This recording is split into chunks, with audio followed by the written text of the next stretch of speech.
ताज़ा तरीन वीडियोस के लिए हमारा चैनल सब्सक्राइब करके बेल आइकॉन प्रेस करें ताकि आपको मिले हर अपडेट सबसे पहले।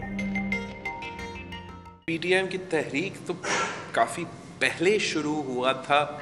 अभी भी हम इनके लिए दुआ गो है कि हुकूमत को किसी तरीके से इस सियासी एक्टिविटी से नुकसान पहुँचे, लेकिन हम थोड़ा सा कंफ्यूज तो ज़रूर है। इसलिए लॉन्ग मार्च का ऐलान तो पहले भी हुआ था, लॉन्ग मार्च की तैयारी पहले भी हुआ था।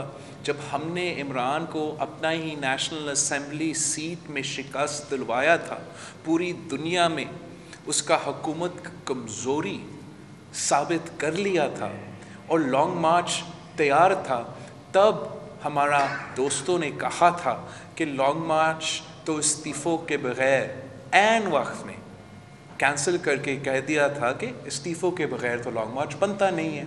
तो अब अगर वो लॉन्ग मार्च ऐलान कर रहे हैं तो उम्मीद है वो जल्द इस्तीफ़ा दे के लॉन्ग मार्च पे निकलेंगे, वरना हर दूसरा हफ्ता लॉन्ग मार्च के ऐलान करना फिर जाना, वो तो सियासी नुकसान ऑपोजिशन को पहुंचाता है।